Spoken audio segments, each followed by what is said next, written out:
Hi, my name's Sarah, and I'm a psychotherapist with the Colour Me Alive Collective. I'm going to be doing some videos this month on the unconscious. So I suppose the unconscious has a big role in a lot of different psychotherapeutic approaches, and it's quite central really to the history. I'm sure most people have heard of the unconscious or heard the term before. So today I'm just going to introduce it really, to talk a little bit about what it is and why it's important, why we work with it. So when I use the term unconscious, you're really talking about those parts of ourself that we're not aware of. So in any moment, there's actually a lot we're unconscious of. You know, we don't need to be aware of our heart beating and how we're taking in the light and the sounds around us. It might be that I'm having a conversation with someone and I'm only actually aware of them and their voice and maybe the words I'm using. So while all of those things are unconscious, that's not really what we mean in psychotherapy when we use the word. Often we're really looking at the part of ourselves that's unconscious. So there's a good image that I might put up later in the week that demonstrates the simplest form of it very well, and it's the iceberg. So, you know, like 2/3 of the iceberg are underwater and there's the 1/3 above the water. So we can only actually see the part that's above the water, but it's quite a small part, and all that's underneath the water is actually most of the iceberg. But if we were to use that as kind of a diagram of our psyche, or you know, our kind of psychological being, what's underneath the water is our unconscious. It is more of what is driving us in any moment than what we're aware of. But a lot of us will live our whole lives and not notice it at all, not come to understand it at all. And it does drive us in any moment.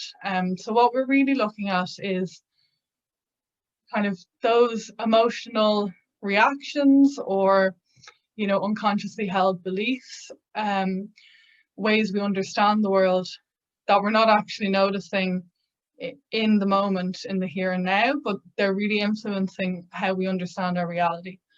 So if we were even to look at this really scientifically, you could kind of say that the unconscious is the right brain, and that's been, I suppose, a big area of learning for psychotherapy that, you know, came from a lot of theory and wasn't able to research these things. Now that we have neuroscience, we are starting actually to look at that, and it's really interesting. And the right brain is kind of our emotional, you know, earlier self. Like we're right brain dominant up until about the age of 8, especially from 0 to 3 years.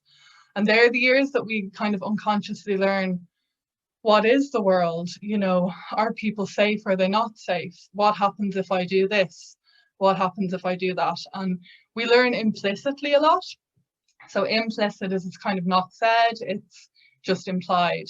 And we actually take in so much like that. And then we come to create meaning from those past experiences. So as human beings, we always look for patterns. And you know, our brain is kind of wired that way, and that means that a lot of the time, you know, in a situation, it feels very real to me that it's one way, but actually what's happening there is I'm filtering what's happening through my unconscious, through past experiences, through associations that I have about people like this or about situations like that.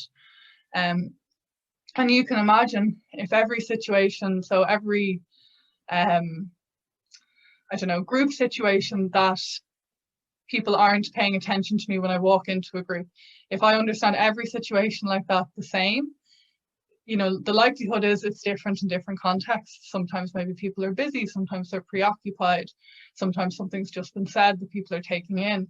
But maybe when I was in school, when I started a new school when I was 6, people didn't really talk to me when I started, and that was a really different experience, difficult experience for me, and I internalized it that big groups of people don't like me and they're not going to welcome me when I begin. Just to, you know, as a really simple example, every time I go into a new group of people, I'm going to understand it like that, and I won't even realize that. You know, a lot of the time it'll just that'll feel like what's happening for me, and maybe I'll respond to it in the same way.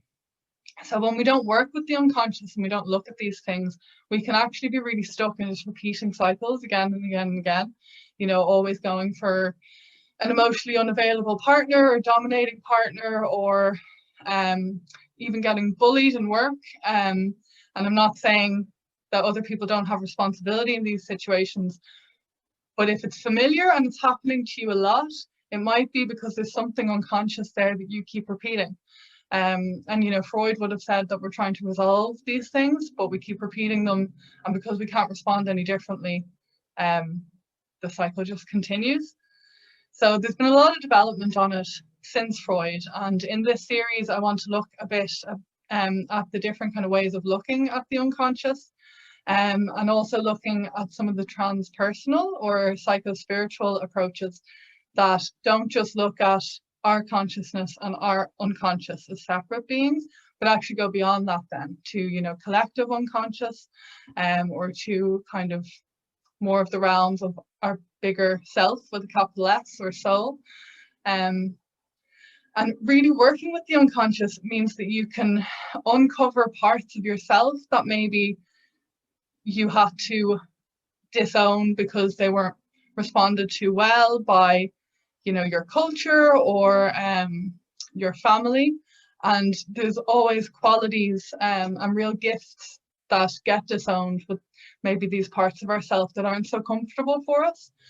And it also means that, you know, anything that's unconscious that we're not aware of, we have no choice around, because we don't know we're doing it. So how are we meant to change it? Whereas if we could become conscious of patterns or responses or beliefs, or even parts of ourselves that we're not comfortable with, it means that we can start to have some choice about what we do about that, how we respond.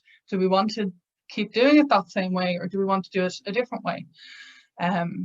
And, you know, it's a process and it takes some time, but we'll also look in this series at a couple of very well-known specific examples of how the unconscious kind of manifests in any moment, which are also little roads in, that if you can start to catch that you're projecting a certain role onto someone or an emotion onto someone, or you're transferring in the moment, you can start to work with that. And we'll also look a little bit at shadow work and dreams, as well as looking at the more kind of right brain neuroscientific kind of lens on our unconscious and what we've learned about it to date. So I'd be really interested if you've any questions, or you're really interested in learning about a particular part of this, do let me know and I'll try and kind of respond to that.